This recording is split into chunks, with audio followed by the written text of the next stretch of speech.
You lay eyes on the surface for the first time in your life. Captivated by the endless sands before you, you scoop up a handful. Just then,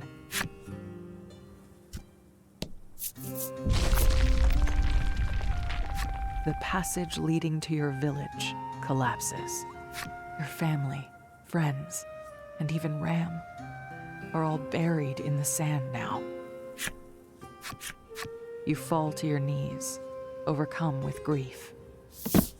The boy stares at you, watching as you sob until you can barely breathe. Once you've calmed, he speaks.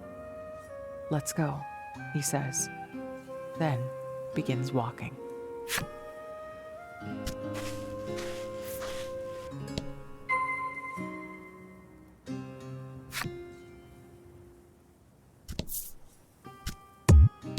You can't cross quicksand on foot. It's too dangerous.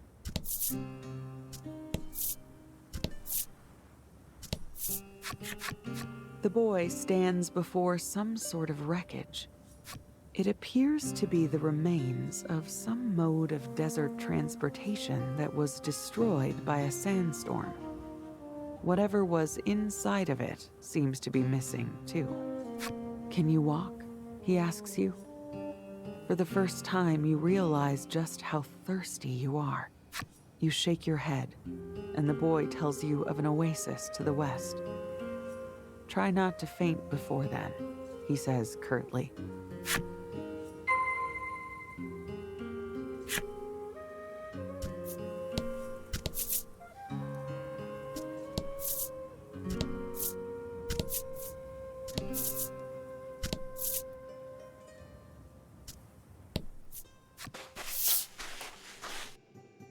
Once you arrive, both you and the boy scoop water out of the oasis to quench your parched throats.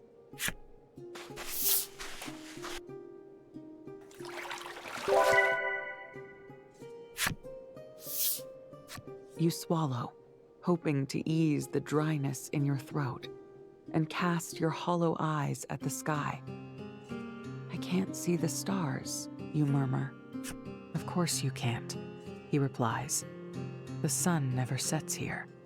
In a world without night, stars are merely a thing of fairy tales." When you ask the boy where he's going, his answer is short: to get revenge. Revenge. A darkness finds its way into your once hollow eyes.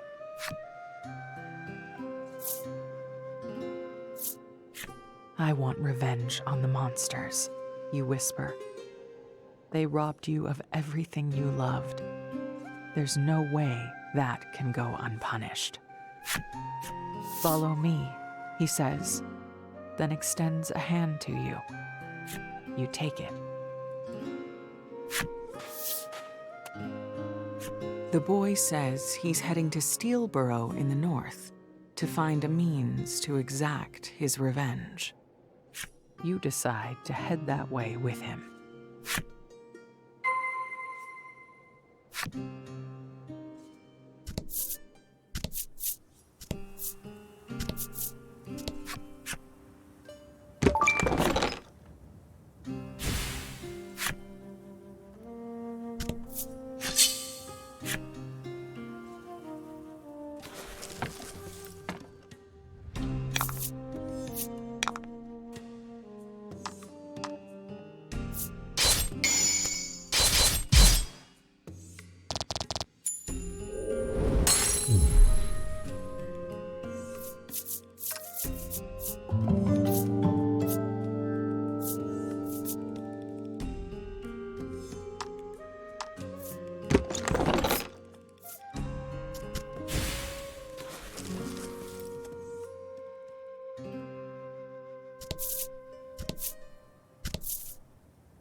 Battle time.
Battle time.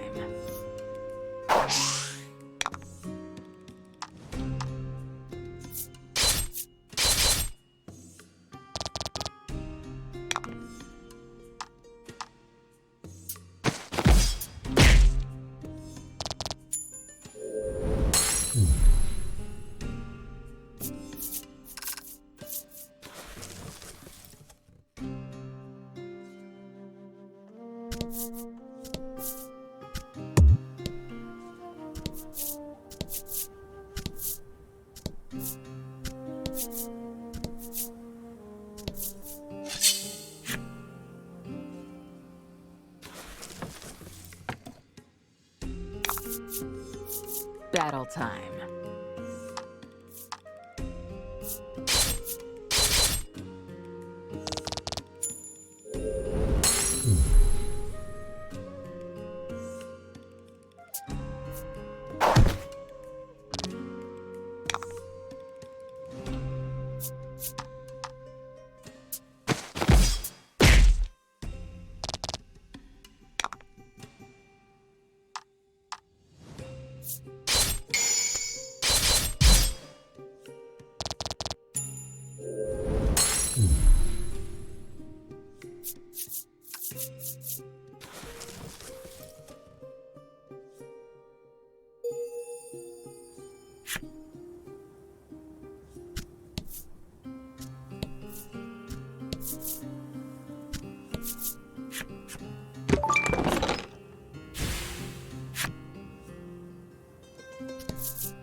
You find yourself in awe of the large and lively town, a far cry from where you came from. As you stand wide-eyed in wonder, the boy says, "Follow me," and walks off.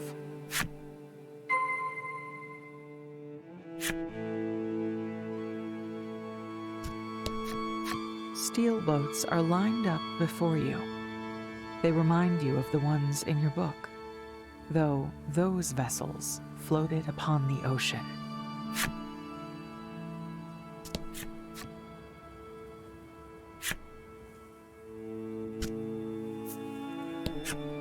The boy sees your eyes darting about and laughs. What? Are you a country bumpkin or something? Country bumpkin. You repeat his words curiously. "You can't be serious," he exclaims in bewilderment.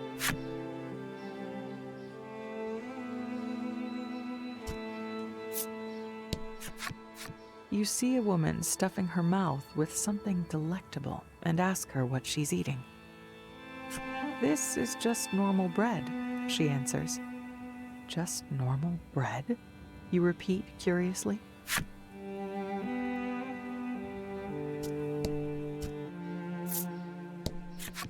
"Hey there, miss. How about a pretty hairpin? I think it'd suit you perfectly," a man calls out to you. "Thank you," you reply as you accept the accessory, then walk off. Wait, you didn't pay. he calls after you.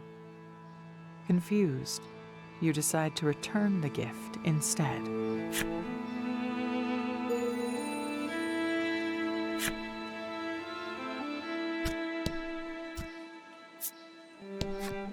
You see a woman holding a parasol and can't help but wonder what it's for.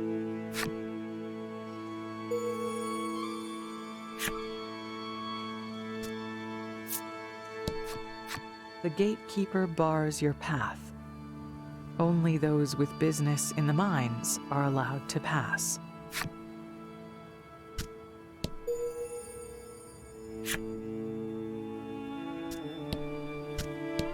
You contemplate entering the strange building, but decide it's best not to go poking around unfamiliar places.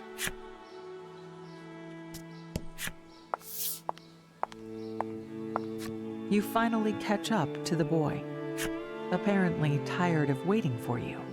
He grabs your hand and pulls you into the grandiose building.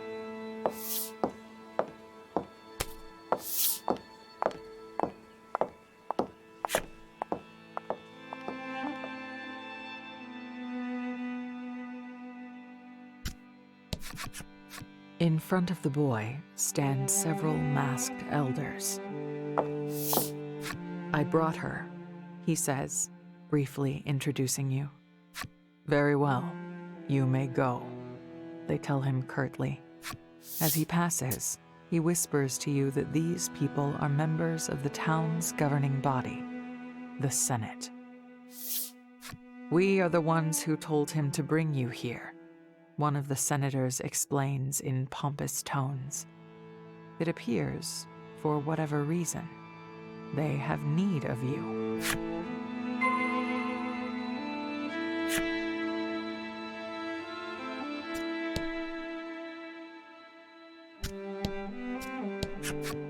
The senator refers to you as a sub-Terran. According to legend, those who live beneath the surface have the power to subjugate monsters. He says they have need of that power.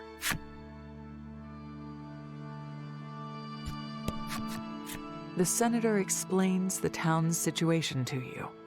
The people of Steelborough have been living by the grace of a mighty monster known as the Steel Primal that inhabits the mines. But in recent years, that beast has begun to rampage. The senator explains that due to the primal's influence, other monsters have been growing violent. "It may be why your village was attacked," he says with an exaggerated frown.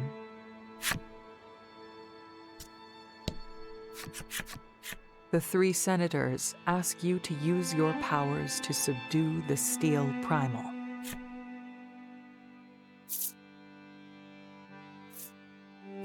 If the Steel Primal truly is why your village was destroyed, you have no reason to refuse. "If it means getting revenge, I'll do it," you say. Still, you have no idea how to use your so-called powers to subjugate beasts. Just then, one of the senators speaks. "According to legend, you need special tools to activate your powers." Summoned by the senator, the boy presents you with new clothes and a weapon. He also hands you a bundle of papers that look like cards. You take them as told. "It looks like you're ready," a senator says, and a monster in a steel cage is brought in. "Now, sub-Terran, show us your powers," they all but command. Though surprised by the sudden turn of events, you take your weapon in hand.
You defeat the beast with ease.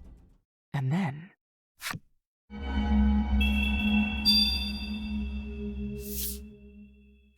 the cards you were handed earlier begin to glow, and the light envelops the monster. The senators explain that you can now summon the beast and use it in battle. With a trembling hand, you raise the card with the monster sealed inside it.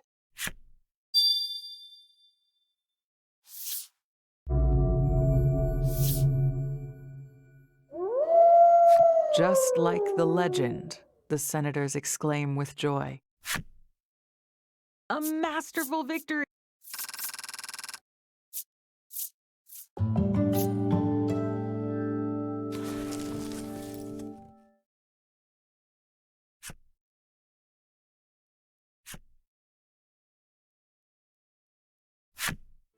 You affix your gaze on the card. If only I had this power before, my village wouldn't have. Having witnessed your power, the senators order you to make for the mines northwest of town. One of them hands you some money for your journey. Seeing you gaze at the money with a curious expression, the boy explains, "Above ground, we use this to buy things and pay people to work. Having lived your whole life beneath the surface, you don't quite understand the coin he's given you.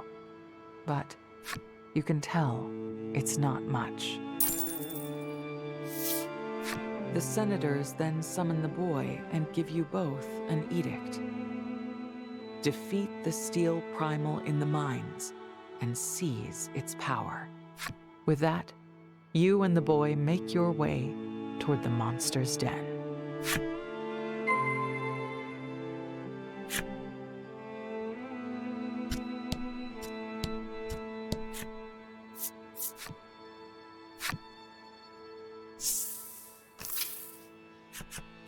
You're ready to set off toward the mines and defeat the primal.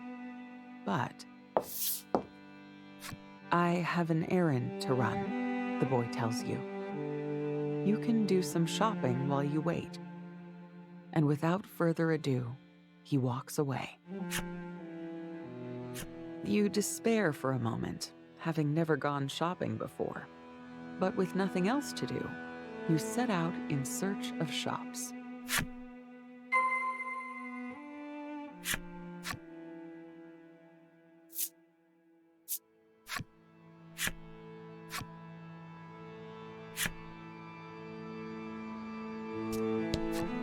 You enter a store and see dozens upon dozens of monsters. You quickly ready your weapon for a fight. Just then, the shopkeeper rushes out. "Stop," he exclaims. "Wait." He claims that the monsters are for sale. Upon closer inspection, you realize that they are bound by chains.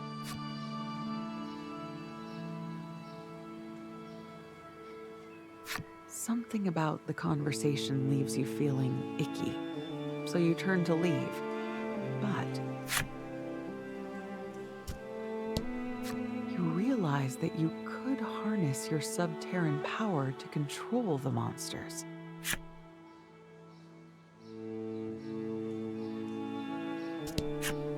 After you enter the shop, you realize you have no clue what to do next. Not long after, the shopkeeper comes over to speak to you. You tell him that you don't understand how shopping works. Though initially surprised, the man patiently explains all you need to know. He then asks if there is anything you would like to buy and shows you his wares.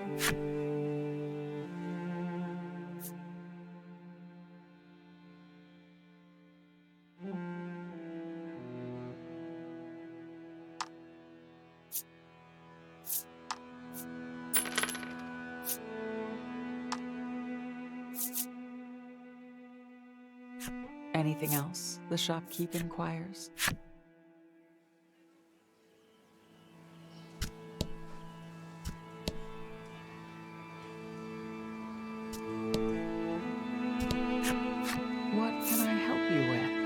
shopkeep asks.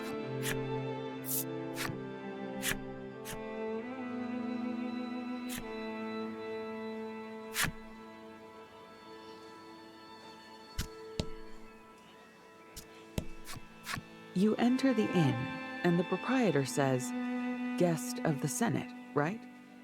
I can't take your money then. Looks like you don't need to pay to rest here."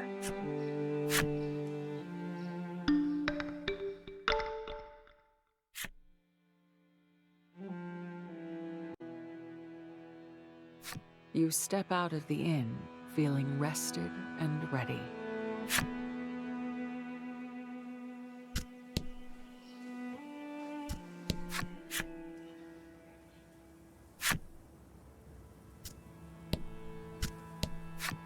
"What can I help you with?" the shopkeep asks. "Anything else?" the shopkeep inquires.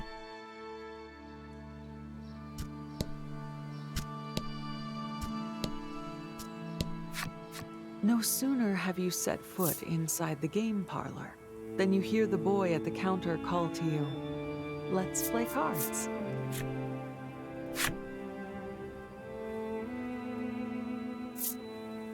The boy returns, wiping his hands on his clothes. You wonder if his errand was just a simple trip to the restroom.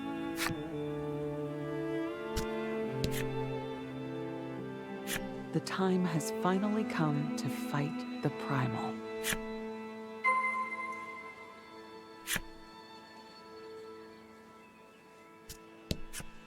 The gatekeep, having gotten official notice from the senators, allows you to pass.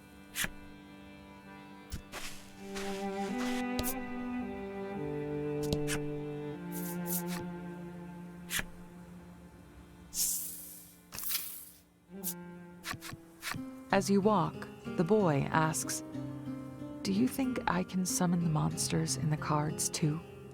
Unsure yourself, you decide to test it right away.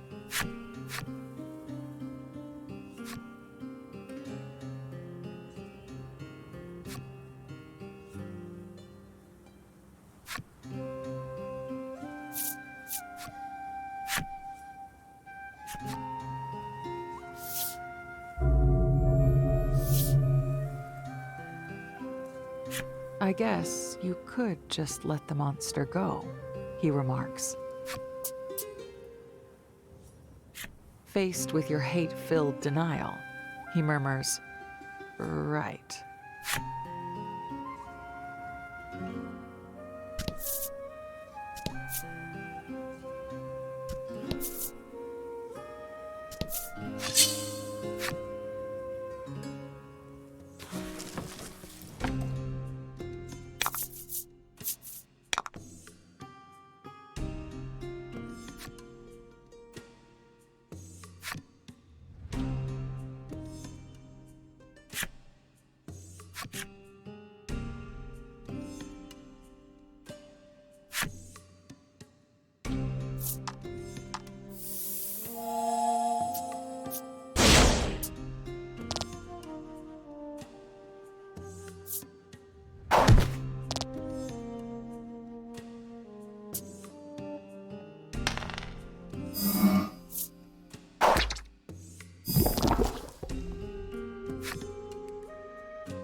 Get him.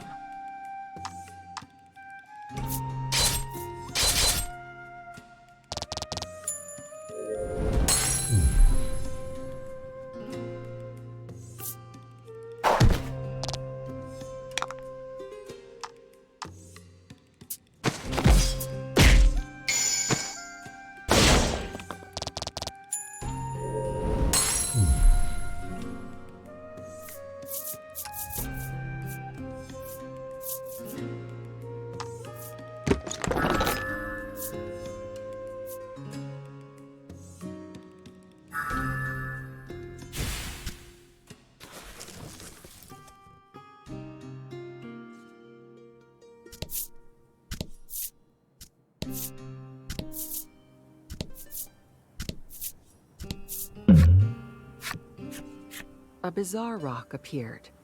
It seems primed to explode.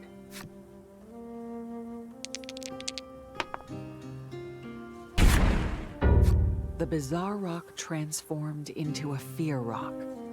The only way out of this fight is through it.